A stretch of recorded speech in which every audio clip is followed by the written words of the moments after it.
Hola, mi nombre es Emanuel Herrera Benítez, vengo representando al equipo A y el día de hoy voy a exponer los temas correspondientes a la unidad 1 y 2, los cuales abarcan las generalidades de la transferencia de calor y la transferencia de calor por conducción. La conducción es la transferencia de energía de partículas más energéticas de una sustancia hacia las adyacentes menos energéticas. La conducción puede tener lugar en sólidos, líquidos o gases.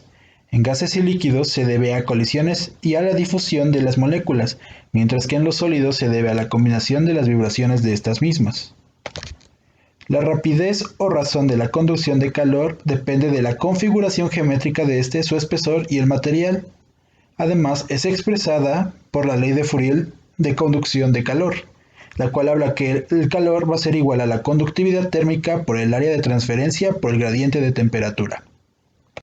La convección es el mecanismo de transferencia de calor entre una superficie sólida y el líquido o gas adyacente que está en movimiento. Entre más rápido el movimiento de un fluido, mayor es la transferencia de calor por convección. La convección se divide en convección forzada, que es aquella en la que el fluido es forzado a fluir sobre la superficie mediante medios externos como ventilador o bomba, y la natural. La convección está descrita por la ley de enfriamiento de Newton y nos dice que la rapidez de transferencia de calor por convección es proporcional a la diferencia de temperatura, lo cual se expresa mediante la siguiente fórmula, en la cual tenemos el área superficial, el coeficiente de transferencia y la diferencia de temperatura. La radiación es la energía emitida por la materia en forma de ondas electromagnéticas como resultado de los cambios en las configuraciones electrónicas de los átomos o moléculas. A diferencia de la conducción y la convección, la transferencia de calor por radiación no requiere la presencia de un medio interventor. De hecho, la transferencia de calor por radiación es la más rápida y no sufre atenuación en un vacío. La ley de Stefan Boltzmann establece que toda materia que no se encuentra a una temperatura infinita emite dos radiaciones térmicas. Estas radiaciones se originan a partir de la energía térmica de la materia limitada por la superficie más baja por la que fluyen. La velocidad a la que libera energía por unidad de área se denomina la potencia emisiva superficial E. Aquí está la fórmula.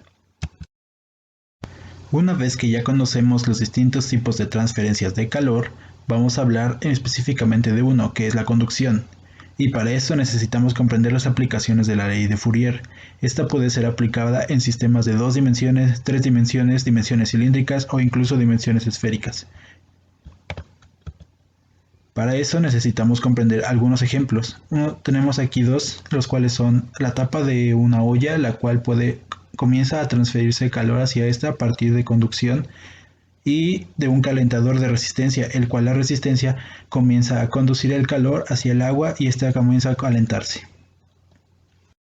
La conductividad térmica es la medida de la capacidad de un material para conducir calor. Un valor elevado para la conductividad térmica indica que el material es un buen conductor de calor y un valor bajo indica que es un mal conductor de calor o que es un aislante. Nótese que los cristales y metales puros tienen las conductividades térmicas más elevadas y los gases y los materiales aislantes las más bajas. Las conductividades térmicas de los materiales varían con la temperatura. La variación de la conductividad térmica sobre ciertos rangos de temperatura es despreciable para algunos materiales, pero es significativa para otros, como se puede ver. La dependencia con respecto a la temperatura de la conductividad térmica causa complejidad considerable en el análisis de conducción. La resistencia térmica de un material representa la capacidad del material de oponerse al flujo de temperatura. Los problemas de conducción se pueden resolver con facilidad sin la intervención de ecuaciones diferenciales mediante la introducción de conceptos como la resistencia térmica de manera análoga a los problemas sobre circuitos, como se puede observar en la imagen del flujo de calor y el flujo de corriente eléctrica. Para esto ocuparemos dos tipos de resistencia: la resistencia en serie, que es la primera en la cual la resistencia es aquella que está conectada una después de la otra. De igual forma se ocuparán resistencias en paralelo, las cuales son aquellas que comparten sus extremos y la suma va a ser igual a la intensidad o en este caso a la temperatura. Vamos a hablar sobre el aislamiento en tuberías. En la industria es frecuente el uso de aislantes en las tuberías. Estos son materiales que se usan para suministrar resistencia al flujo de calor. Tienen baja conductividad térmica y en algunos casos contienen bolsas de aire.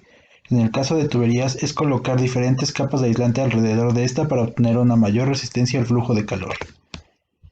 Entre las ventajas de aislar las tuberías se encuentran lo que son la reducción del ruido y de la vibración, protección personal, mantenimiento de la temperatura del proceso, prevención de la corrosión y condensación y protección contra la congelación. Aquí tenemos unas imágenes de qué es a lo que nos estamos refiriendo. Posteriormente, la determinación de un espesor óptimo de aislamiento térmico obedece a condiciones técnicas, pero las inversiones en aislamiento poseen un carácter económico. Por ello, se considera el término espesor óptimo económico. A menor pérdida de calor, mayor grueso del aislante y mayor costo inicial, y mayores cargos fijos anuales, mantenimiento y depreciación, los que deben añadirse a la pérdida de calor anual. El espesor óptimo económico corresponde con aquel que tiende a cero al establecer la diferencia entre el incremento del ahorro y el incremento de la inversión. Las pérdidas de calor de las tuberías se minimizan con el aislamiento y el ajuste de la temperatura del medio en relación con la temperatura exterior. El aislamiento necesario depende de la temperatura del fluido y del tiempo de funcionamiento de las tuberías. Contribuye a un confort térmico apropiado obteniendo ahorros térmicos y financieros. Para reducir el consumo de energía para las instalaciones industriales se consideran áreas significativas. El aislamiento térmico estructural, el cual sirve para reducir la carga térmica de un sistema y cumplir con las regulaciones, y el aislamiento y hermeticidad de aire de conductos y tuberías, que sirve para modificar significativamente las cargas térmicas del sistema. Algunos aislantes comunes son el aluminio y la lana. Para calcular las pérdidas de calor o energía en tuberías se ocupan las siguientes dos expresiones, en donde la primera funciona para tuberías sin aislante y la segunda sirve para tuberías con aislante, donde ds' será diámetro exterior y ds será el diámetro interior. Por último tenemos los refractarios y aislamiento térmico. Los tipos de aislantes térmicos que se utilizan son los materiales minerales fibrosos como las rocas, materiales orgánicos fibrosos como el caucho, plásticos orgánicos celulares como el poliestireno, materiales que reflejan el calor como la fibra de vidrio. Se busca que estos sean refractarios, es decir, que sean capaces de resistir temperaturas elevadas sin deterioro de sus propiedades físicas o químicas.